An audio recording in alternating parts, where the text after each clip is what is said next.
Bienvenue dans l'Oeil Clébar, le premier podcast d'ophtalmologie vétérinaire. Je suis Bertrand Michaud, vétérinaire praticien exclusif en ophtalmologie, et je vous propose de découvrir en un clin d'œil l'ophtalmologie vétérinaire les yeux fermés.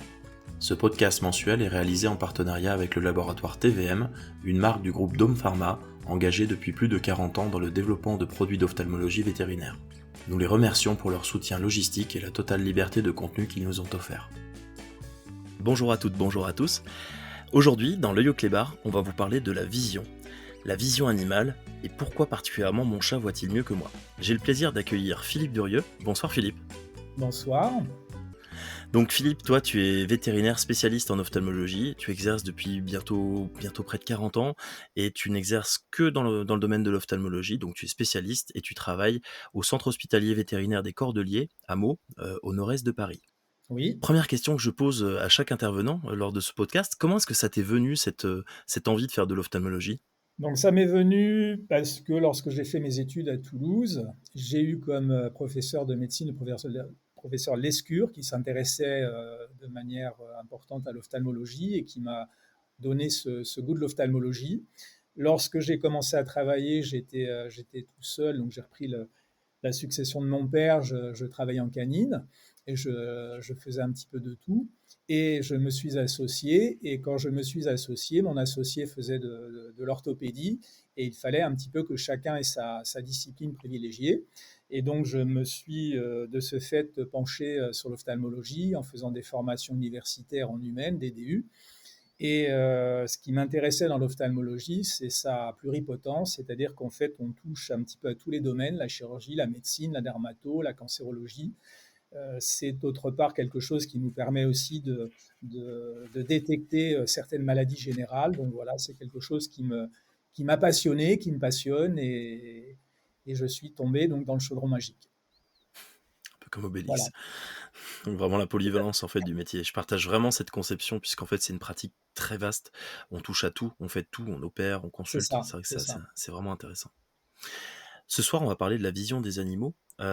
Tu m'as parlé des diplômes universitaires que tu as pu faire qui se font en humaine. Donc fondamentalement, nous, quand on est formé en ophtalmologie vétérinaire, on regarde aussi un petit peu l'œil humain. Est-ce que fondamentalement, l'œil des animaux, il est si différent que ça que de l'œil humain ? Alors, il est assez différent, non, dans les grandes lignes, non, mais effectivement, il y a des différences qui sont des différences liées au mode de vie des animaux, voilà, qui fait qu'il y a des adaptations ou des choses qui vont différer, hein, notamment, on peut parler par exemple du système d'élimination du liquide qui est dans l'œil, de l'humeur aqueuse, qui est différent chez les animaux, puisqu'ils n'ont pas de canal de Schlemm. On va avoir des particularités, donc notamment des cornées qui sont plus grosses, des cristallins qui vont être aussi plus gros pour des adaptations à la vision en basse luminosité. D'autre part, les animaux n'ayant pas de à proprement parler, donc de mains, de doigts pour observer des objets de près, n'ont pas de nécessité d'avoir, comme on trouve dans l'œil de l'être humain, une macula, qui est une zone de haute définition pour vraiment étudier des objets qu'on tient dans ses mains. Donc chez les animaux, ça n'a pas raison d'être. Chez les animaux, on va plutôt avoir nécessité de détecter des mouvements, hein, ça soit pour les animaux herbivores de manière à détecter les prédateurs qui vont s'approcher d'eux, ou alors pour les carnivores, les chasseurs, qui vont avoir besoin de détecter leur proie. Donc tout ça va amener des différences importantes par rapport à l'être humain. Oui, donc au final, chez l'animal, il y a une plus grande variété en fait d'œil, mais plutôt pas de sa composition pure, mais finalement en fait de par leur disposition et ces choses-là en fait, on imagine. Absolument, leur position sur la face, ils sont latéraux, frontaux, tout à fait, tout à fait. Et du coup, la perception aussi du monde environnant entre un trait comtois d'une tonne et un teckel Voilà, qui est à peu près à 20 centimètres du niveau c'est du sol, il ça. y a une différence. C'est ça, absolument. C'est-à-dire qu'on ne se rend pas compte, par exemple, lorsqu'on promène son teckel dans un champ et qu'on lance une balle, on ne se rend pas compte que nous, on va absolument savoir où est tombée la balle, alors que le chien, il a uniquement la vision des herbes devant lui et qu'il il voit pas au loin. Donc tout ça est important dans l'étude du comportement. Tout à C'est un fait. peu comme si nous, on se retrouvait dans un champ de maïs de 2,50 m à peu près. C'est ça, c'est ça. Au niveau donc de la rétine aussi animale, donc tu nous as dit, elle est différente entre la rétine humaine et la rétine de l'animal. C'est quoi en fait finalement la structure anatomique qui permet la vision en fait finalement? Alors, la vision, c'est un phénomène complexe puisqu'en fait, l'œil va être un capteur d'image, c'est un petit peu comme une caméra. La rétine va assurer la transformation de cette perception d'image en un signal électrique qui va être transmis par des voies de conduction jusqu'au cortex visuel. Et le cortex visuel va donner l'interprétation, va nous construire l'image de ce qu'on voit. Voilà. Donc en fait, l'œil et la rétine ne sont qu'une partie de, d'un ensemble qui va aboutir à ce qu'on appelle la vision. D'accord. Donc au final, le phénomène physique, c'est qu'il y a de la lumière qui arrive au niveau de la rétine et en sortie de rétine, qu'est-ce qu'il va y avoir? Voilà, alors ce qui se passe, c'est que la lumière, c'est quelque chose de... On peut avoir une définition corpusculaire de la lumière, c'est-à-dire que la lumière est formée de photons. Donc les photons, hein, ce sont on peut schématiser en disant que c'est des petites particules qui vont traverser l'œil, qui vont donc arriver au niveau de la rétine. Au niveau de la rétine, on va trouver donc il y a une multitude de cellules, notamment ce qu'on appelle des photorécepteurs. Donc les photorécepteurs sont des cellules qui vont contenir un photopigment. Avec ce photopigment a une capacité d'absorption et il va à ce moment-là capter les photons. Et les photons étant captés par ces photorécepteurs vont aboutir ce qu'on appelle une hyperpolarisation du photorécepteur, c'est-à-dire que le photorécepteur va modifier ses potentiels électriques. Ensuite, cette modification de potentiel électrique va être transmise à d'autres cellules qu'on appelle les cellules bipolaires, qui sont sous les photorécepteurs. Et ensuite, ces cellules bipolaires vont transmettre ça à des cellules qu'on appelle les cellules ganglionnaires, qui, elles, vont, comme des neurones, transmettre ça en des signaux électriques qui vont être conduits via le nerf optique, via le chiasma optique, jusqu'au cortex visuel. Et le cortex visuel va, à ce moment-là, interpréter les signaux qu'il reçoit pour créer une image qu'on va pouvoir percevoir dans son cerveau. D'accord. Et souvent, moi, c'est une question des propriétaires. Quand on roule le soir avec sa voiture et qu'on croise un animal sauvage dans les phares de sa voiture, pourquoi est-ce qu'on a ces reflets brillants, en fait, 2 sortes de ronds rouges jaunes, pardon, ou verts qu'on peut voir dans les phares de sa voiture? Voilà, donc là, dans la rétine de nombreux mammifères, on va avoir ce qu'on appelle un tapédone lucidum. Donc c'est une zone, ce sont des cellules qui vont contenir des cristaux, notamment cristaux, je sais pas, parce qu'il y a d'autres structures dans les tapédomes lucidum, mais chez les carnivores, ce sont essentiellement des cellules qui contiennent des cristaux. Et en fait, ces cristaux vont être chargés de réfléchir. En fait, les photons vont traverser la couche des photorécepteurs, mais les photorécepteurs ne vont pas pouvoir capter tous les photons. Donc il y a une partie des photons, comme chez nous, qui va se perdre. Mais là, ces photons qui se perdent vont être réfléchis sur le tapédome lucidum et vont à ce moment-là revenir en arrière et réimprégner une seconde fois les photorécepteurs, donc ce qui va améliorer grandement la vision nocturne, hein, pratiquement on va par un facteur 6, et ce qui va permettre à ces animaux, à ces carnivores nocturnes comme les chats surtout et les chiens, d'améliorer leur vision nocturne.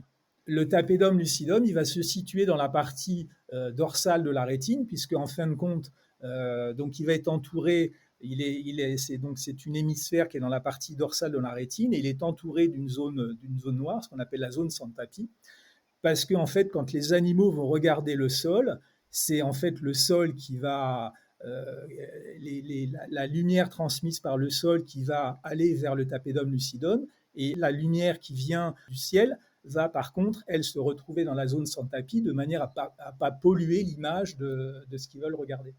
Ouais, comme s'il y avait un filtre qui évite l'éblouissement, en fait, en quelque sorte. Absolument, D'accord. absolument. Donc si on peut synthétiser, pour simplifier, le tapis, c'est un peu comme un gigantesque miroir qui permet de réfléchir la lumière et une sorte d'amplificateur de lumière. Absolument, absolument. D'accord. Et au niveau des cellules, Et pardon. ça permet aussi parce que ça a des propriétés, on sait que ça a des propriétés de fluorescence, c'est-à-dire qu'en fait, les photorécepteurs, notamment donc les photorécepteurs qui vont être utilisés en basse luminosité, ce qu'on appelle les bâtonnets, ils ont une zone d'absorption. Et en fait, Tapi va aussi, en récupérant ces photons, donc avoir cet effet de fluorescence qui va à ce moment-là modifier la longueur d'onde pour la faire se rapprocher dans la zone de meilleure absorption des bâtonnets, donc pour améliorer le fonctionnement des bâtonnets, et c'est aussi donc une adaptation à la vision nocturne. D'accord. Donc finalement, il y a aussi des systèmes donc ce qu'on appelle les photorécepteurs qui permettent donc pour les cônes de voir la lumière du jour, les couleurs et les bâtonnets plus sur l'obscurité, les nuances de gris. Est-ce que les animaux, ils ont plus finalement de bâtonnets que nous? Alors, les animaux ont plus de bâtonnets, ils ont une densité de bâtonnets par millimètre carré plus importante que la nôtre. Tout à fait, tout à fait. Et donc ça, en plus du miroir, en fait, donc de la zone du tapis, ça leur permet d'avoir vraiment un confort visuel bien meilleur que le Donc nôtre. voilà, donc les bâtonnets fonctionnent en basse luminosité, donc améliorent la vision nocturne, et d'autre part sont aussi d'excellents détecteurs des mouvements. Donc c'est pour ça que les, les prédateurs vont avoir cet avantage de détecter tout de suite des mouvements. Et mon chat, quand il est complètement dans un noir absolu, est-ce qu'il est capable de voir? Donc non, il faut, dans le noir absolu, il n'est pas capable de voir, il faut un minimum de luminosité pour pouvoir que le chat puisse voir quelque chose. Dans le noir absolu, il ne peut pas voir. Il faut qu'il y ait quand même il faut qu'il y ait des photons. Et au niveau des couleurs, est-ce qu'on sait comment est-ce que nos animaux vont distinguer le monde autour Alors, de au eux? niveau des couleurs, voilà, c'est une, une très bonne question.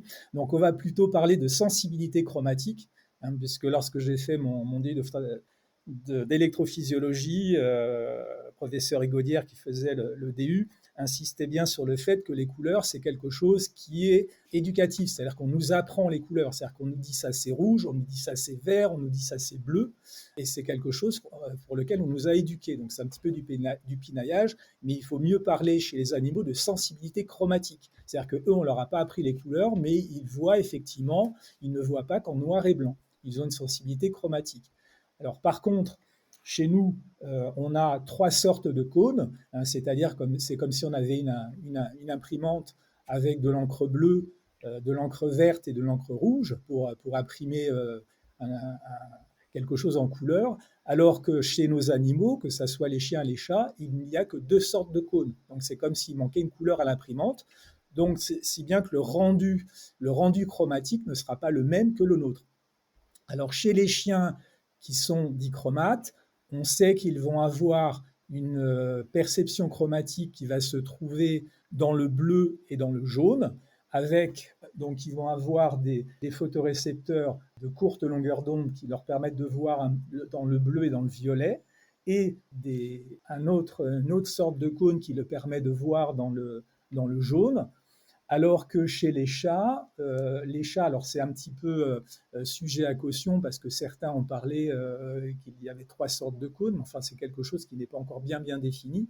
Mais en l'occurrence, ils sont a priori, voilà, on reste quand même sur quelque chose ils ont deux sortes de cônes. Et les chats, eux, on va avoir une sensibilité chromatique dans le domaine du bleu et dans le domaine du vert. Voilà, contrairement aux chiens où c'est dans le bleu et dans le jaune. D'accord. Et donc fondamentalement, pour répondre à la question du début, nos animaux, ils voient pas tellement bien le rouge, si on peut extrapoler comme ça. Voilà, c'est-à-dire que si on prend par exemple un chien auquel on va jeter une balle rouge dans un sur un gazon vert, les chiens, ils ont en fait ce qui leur permet de voir le bleu et le jaune, ils ont une zone ils n'ont pas de sensibilité chromatique, donc il y a une zone qui est un petit peu où il va y avoir quelque chose un petit peu de blanc grisâtre. Donc si bien que lorsqu'ils vont voir le gazon, ils risquent de le voir un petit peu comme un jaune très pâle, voire un blanc grisâtre, et la balle qui est rouge va leur apparaître jaune. Voilà, donc on n'aura pas du tout le même, ça va pas être aussi tranché que lorsque nous on jette la balle rouge sur un gazon vert. C'est Voilà. sûr. Et du coup, comment ça se fait que la cape du torero est rouge alors que le taureau ne voit pas le rouge? Alors, en fait, la cape du torero est rouge. Ça, c'est alors le taureau, lui, il se moque de la cape rouge. Ce qu'il voit, le taureau, c'est la cape qui bouge. Donc, c'est ça qui l'excite, en fait. Il voit bouger quelque chose et c'est ça qui l'excite.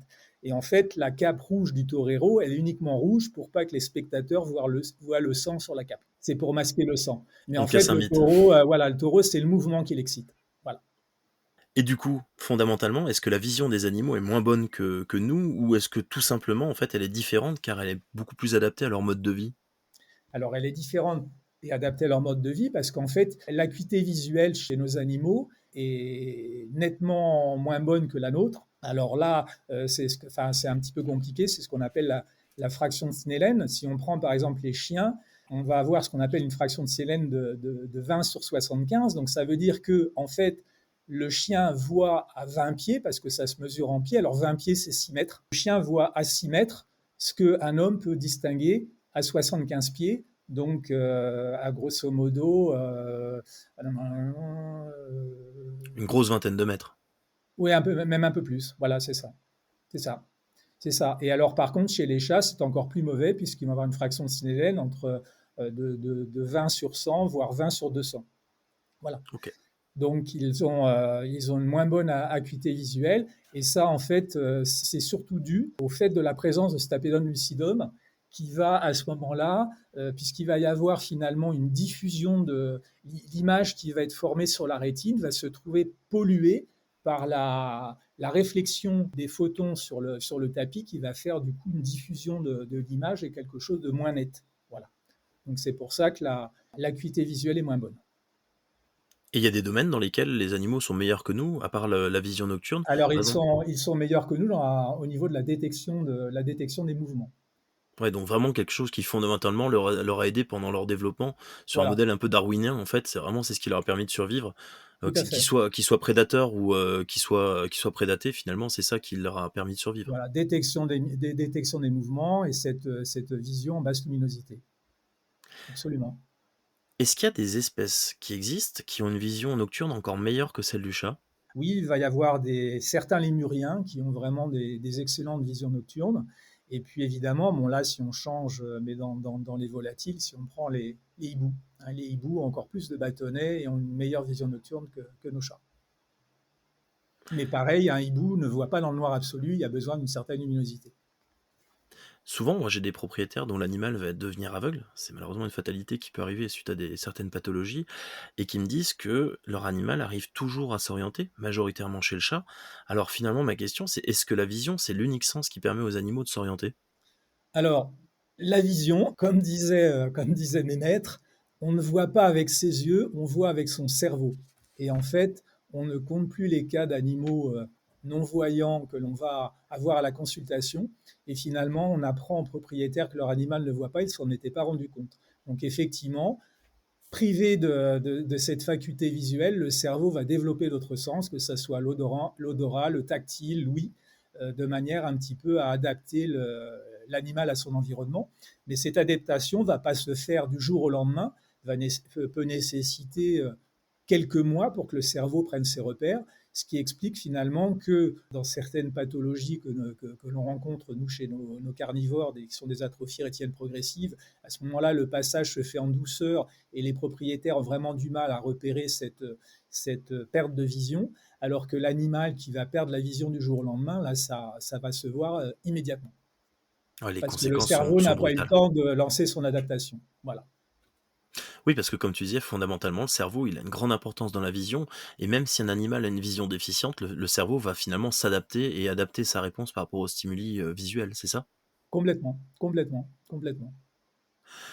Moi, une question qui me pose souvent en pratique, c'est comment est-ce que toi tu fais pour évaluer finalement la vision des animaux? Parce qu'ils peuvent pas te parler, ils peuvent pas lire les grilles avec les lettres comme nous on fait. Alors, la vision des animaux peut s'évaluer uniquement votre animal voit ou votre animal ne voit pas. On ne peut pas faire on a toutes les peines et les difficultés à faire les nuances, parce que pour faire les nuances, on a besoin d'un animal qui parle. Donc, on sait s'il voit, on sait s'il voit pas, mais c'est tout ce qu'on peut déterminer. D'accord. Et pour les propriétaires qui nous écoutent, est-ce qu'il vaut mieux s'inquiéter rapidement si son animal présente une perte de vision d'un seul coup, soudaine? Il faut s'inquiéter rapidement. Il faut s'inquiéter rapidement parce que les pathologies sont nombreuses, mais sont généralement toujours graves et les traitements doivent être mis en place quelquefois très rapidement, sous peine d'avoir, par exemple, dans certains cas, on peut rétablir la vision, dans d'autres cas, non. Mais en tout cas, il faut agir très vite parce que dans les cas où on peut rétablir la vision, si on n'intervient pas très vite, on a des lésions irréversibles. D'accord. C'est ma question suivante, tu me fais ma transition. Est-ce qu'on peut faire quelque chose finalement quand un animal va perdre la vision?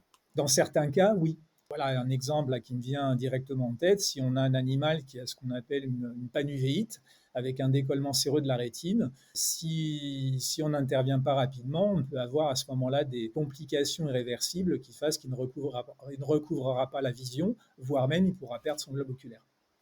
D'accord. Tu me parles de rétine et de décollement. Est-ce que, comme chez l'homme, une rétine qui va se décoller, il faut forcément l'opérer pour la remettre en place chez l'animal? Alors, la rétine va se décoller pour de multiples raisons. Si l'on parle par exemple du décollement inflammatoire dont je viens de parler, là, le décollement séreux, à partir du moment où il n'y a pas eu de déchirure, si l'on fait disparaître ce liquide, la rétine va se réappliquer toute seule.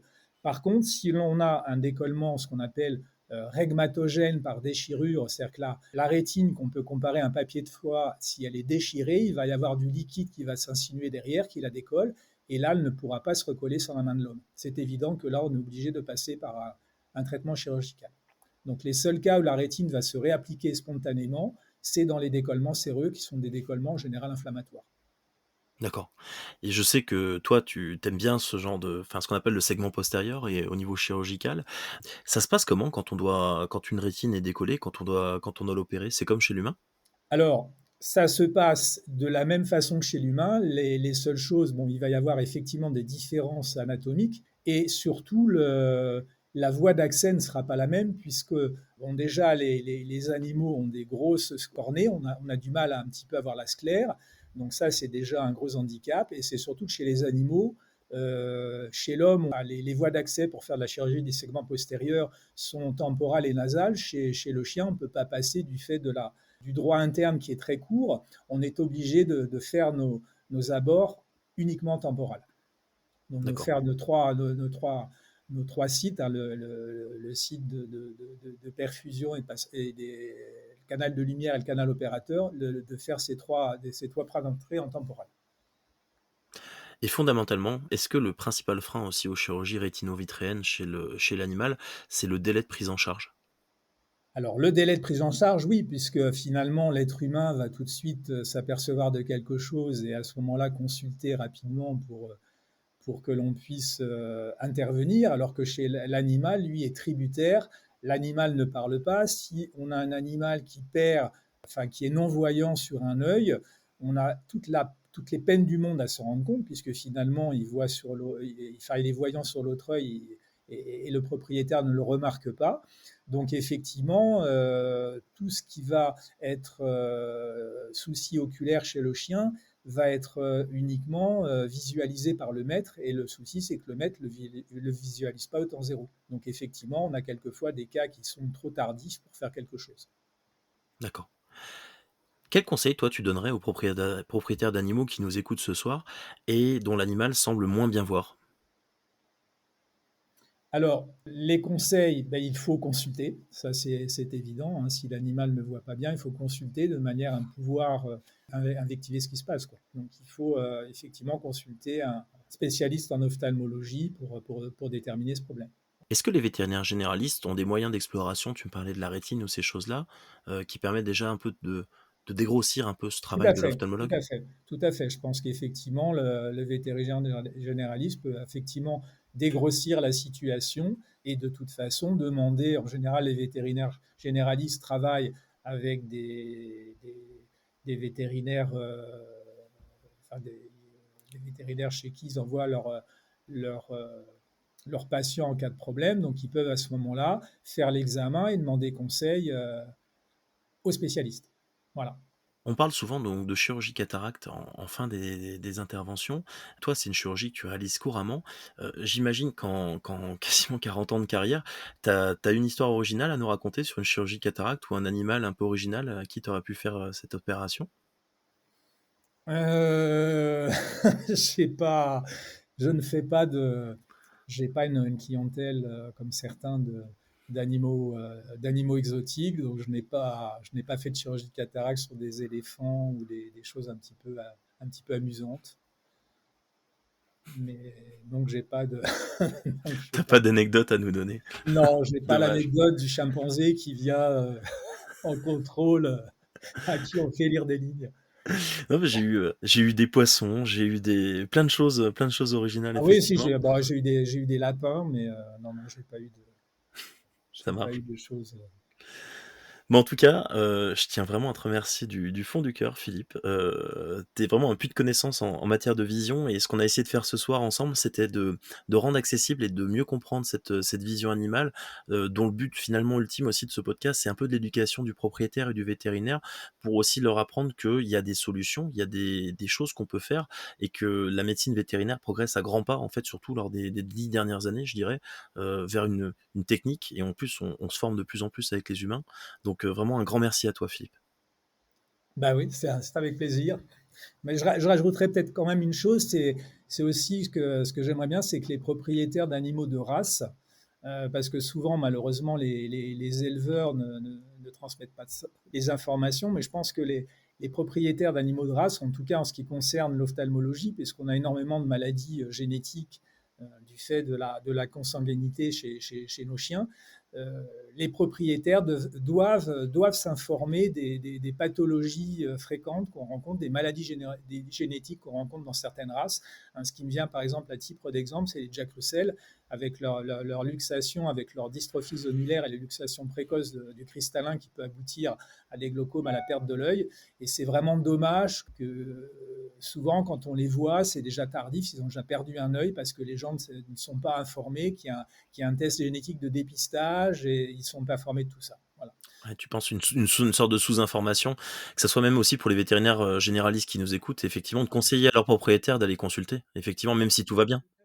Tout à fait, mais le vétérinaire, moi je défends parce que le vétérinaire généraliste sait qu'il existe des pathologies, mais bon, le problème c'est qu'il y en a en ophtalmologie, il y en a dans d'autres domaines, et le vétérinaire généraliste, il a du mal à connaître toutes ces anomalies dans toutes les races. Par contre, j'estime qu'un éleveur qui ne fait qu'une race devrait, enfin c'est surtout là que le message devrait passer. Parce que je pense que les éleveurs, ils sont quand même au courant de ce qui se passe dans une race, ils doivent faire des dépistages des maladies oculaires, ils sont au courant des tests qui existent. Et je pense que pour moi, la responsabilité importante est à leur niveau et le vétérinaire généraliste peut simplement conseiller les gens. Alors, ce qu'il y a, c'est il faut qu'il les conseille chez l'ophtalmo, qu'il les conseille chez le cardio. C'est sûr. Ça peut être contraignant. C'est plus compliqué, mais par contre, l'éleveur, lui, il ne consulte qu'une race, il ne fait qu'une race, il devrait quand même plus informer, les clubs devraient plus informer les propriétaires d'animaux. Et je pense aussi personnellement que c'est un gage de qualité dans la production d'un éleveur. Après, en aparté, on précisera quand même qu'il y a quand même certains, pas la majorité, mais certains clubs de race qui jouent vraiment le jeu et qui rendent ces examens obligatoires lorsqu'on veut faire reproduire un animal. Tout à fait, tout à fait, tout à fait.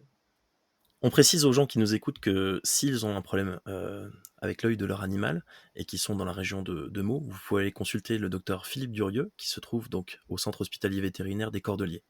Encore un grand merci pour avoir participé à ce podcast et je te dis à très bientôt. Merci, bonne soirée, merci. À bientôt. À bientôt, au revoir.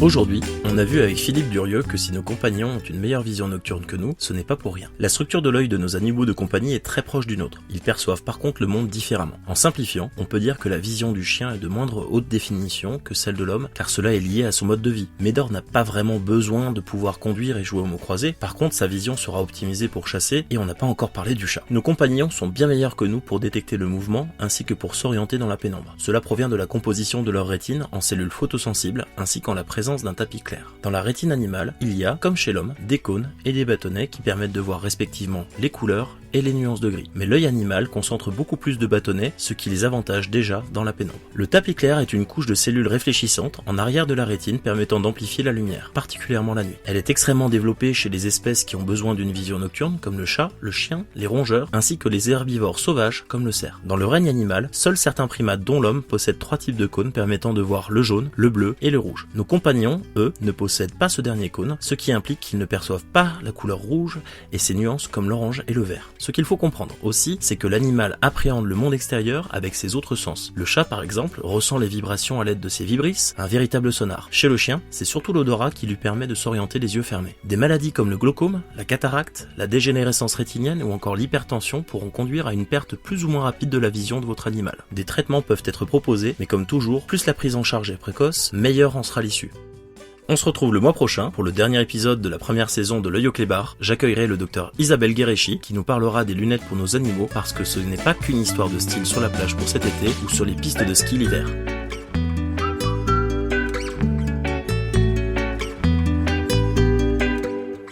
Pour être sûr de ne pas rater les prochains épisodes de l'œil au clébard, pensez à vous abonner sur votre plateforme d'écoute et pour aller encore plus loin, rendez-vous sur visionanimal.fr.